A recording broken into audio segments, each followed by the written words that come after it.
Katanya album ini dibuat di sebuah rumah yang menyeramkan, dan album ini dibuat dengan dana yang sangat minim, sebulan setelah Kirk Hammett bergabung.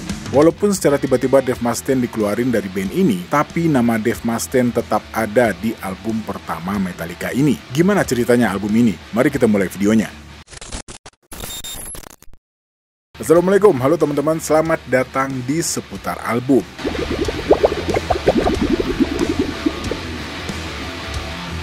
So, di segmen seputar album ini, kita bakal ngomongin album-album yang mempengaruhi dunia musik. Album-album yang akhirnya membuat sebuah band bisa dikenal oleh masyarakat luas. Dan di video pertama ini, saya bakal bahas sebuah album yang berjudul Kill 'Em All, punyanya Metallica. Kalau boleh flashback sedikit, saya pribadi kenal Metallica itu dari lagu Sick and Destroy. Dan album Kill 'Em All adalah album metal pertama yang saya punya. Ada yang sama pengalamannya?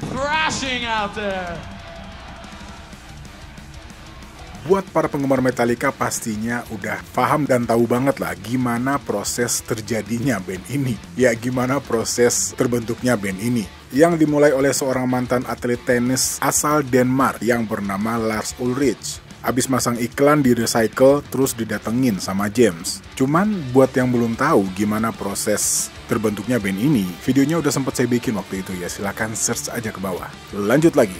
Jadi, singkat cerita, setelah beberapa kali melewati pergantian formasi, akhirnya Lars dan James bertemu dengan seorang gitaris yang juga adalah seorang vokalis yang bernama Dave Mustaine, plus seorang pemain bass yang bernama Cliff Burton.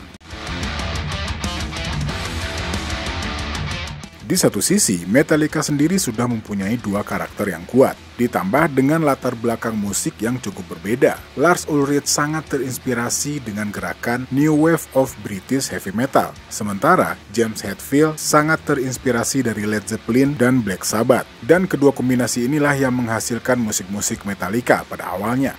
Walaupun akhirnya Dave Mustaine juga punya andil yang besar di awal karir band ini. Cliff Burton juga sih.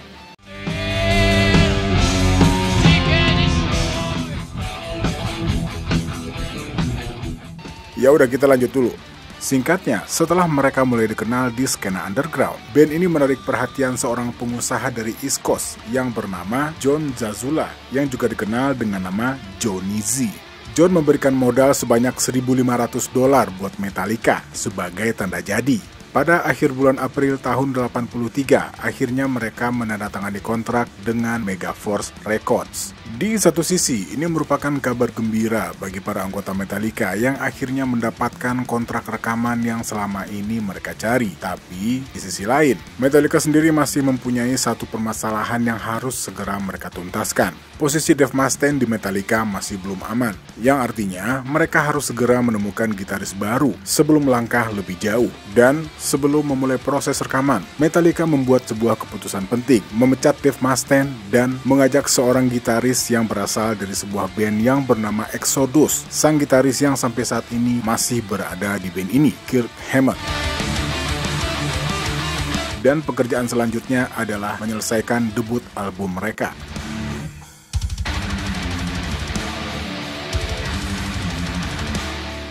Pada tanggal 10 Mei tahun 83, band ini berangkat ke Rochester, New York dan bekerja sama dengan seorang produser yang bernama Paul Curcio. Dan album ini direkam di sebuah studio yang bernama Music America Studios.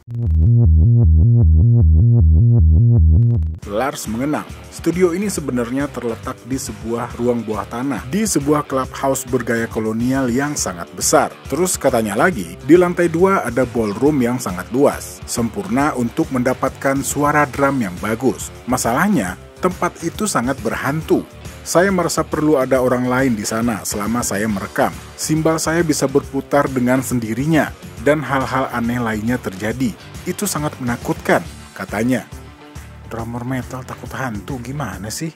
Sementara itu, di tempat lain, James dan Kirk sedang sibuk bermain dengan sound gitar mereka. Tujuannya adalah agar suara yang mereka hasilkan bisa berbeda dari sound gitaris-gitaris lain.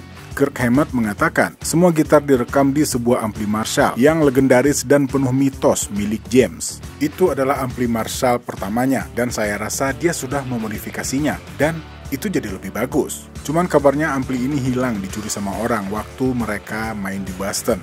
Ya di sekitaran waktu-waktu inilah. Terus karena mereka juga masih band baru, alias duit juga pas-pasan lah. Jadi pada saat itu James Hetfield dan Kirk Hammett memakai gitar seadanya. Mereka berdua menggunakan gitar Flying V dari Gibson. James pakai Flying V putih dan Kirk Hammett pakai Flying V warna hitam. Seadanya tapi Gibson ya, tetap aja. Terus di sebuah wawancara, Kirk Hammett juga sempat bilang pada waktu itu mereka harus nyetel gitarnya dulu, masang-masang kabel sendiri, terus ganti snare juga sendiri, intinya sendirilah, karena kami belum memiliki kru pada saat itu, katanya.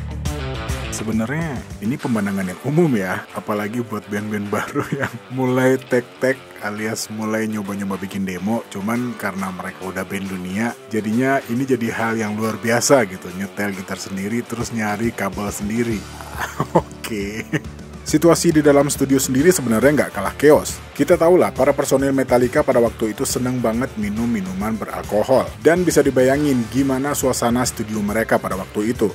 Jadi intinya mereka harus menyelesaikan album pertama ini dengan segala situasi dan kondisi yang ada. Dan sedikit cerita tentang lagu yang berjudul Anesthesia. Tahu dong, lagu yang isinya cuman suara bass. Sebenarnya, lagu Anesthesia ini pada awalnya ditulis oleh Cliff Burton untuk pertunjukan live mereka. Jadi, waktu Cliff Burton mainin lagu ini, personil lain bisa istirahat. Dan lagu ini hanya direkam dengan sekali take. Kirk Hammett mengenang setelah dia mendapatkan soundnya dan dia melihat ke arah saya dan mengatakan, "Get away from me man, I'm about to do this."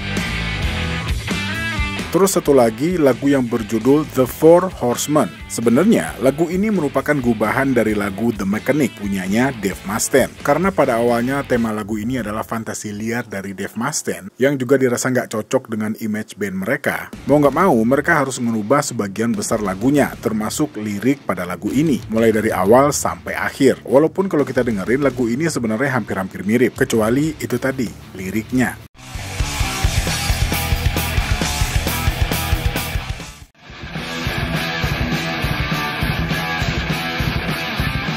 Terus karena dana yang terbatas, mereka juga cuma punya waktu sekitar 2 minggu buat nyobaresin semua kerjaan mereka, termasuk merekam lagu dan proses mixing. Jadinya ada beberapa hal yang menurut mereka kurang maksimal di album ini. Terus katanya lagi, mereka dilarang buat masuk ke ruangan mixing pada saat engineer-nya meramu lagu-lagu mereka.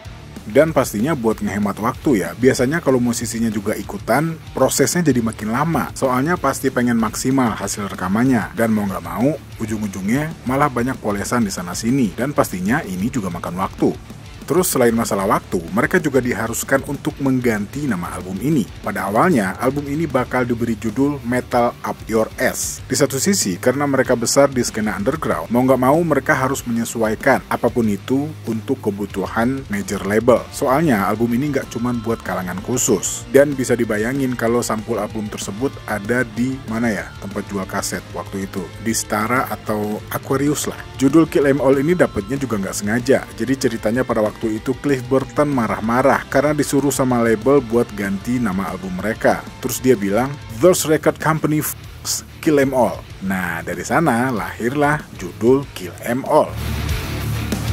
Sedikit cerita tentang solo gitar di lagu Seek and Destroy. Saat bergabung dengan Metallica, Kirk Hammett sedang berstatus sebagai muridnya Joe Satriani. Setelah 6 bulan memulai pelajarannya, Kirk mendapatkan undangan dari Metallica dan akhirnya bergabung dengan band ini. Dan solo Seek and Destroy adalah sebuah pembuktian dari Kirk Hammett, sekaligus sebuah solo yang seakan-akan dipersembahkan Kirk buat sang guru, Joe Satriani. Karena sepanjang merekam solo ini, Kirk selalu memikirkan bagaimana reaksi Joe saat mendengar solo gitar di lagu tersebut. Dan mengenai sampul albumnya, sebenarnya kayak yang udah kita bahas sebelumnya, gambar awal sampul album ini adalah sebuah toilet, terus di tengahnya tiba-tiba muncul tangan yang lagi megang pisau. Dan akhirnya sampulnya diganti sama tangan yang lagi megang palu, ya seakan-akan lagi megang palu. Dan palunya sendiri adalah palu kepunyaan dari Cliff Burton. Katanya Cliff Burton ini kemana-mana selalu bawa palu, sama bawa pancingan. Dan ya nggak tahu ya buat apa, kalau pancingan masih oke lah, buat mancing gitu, tiba-tiba pengen mancing, terus udah keluarin pancingannya. Cuman palu ini nih, buat apa dia bawa palu kemana-mana? Ada yang tahu? Dan akhirnya album ini dirilis pada bulan Juli tahun 83. Ada yang bilang kalau album ini cuma dibikin sebanyak 1.500 kopi. Tapi Kirk Hammett mengatakan kalau pada waktu itu mereka sudah membuat sebanyak 15.000 kopi album. Dan pada saat perilisan, album ini menduduki peringkat di nomor 120 di tangga lagu Amerika Serikat.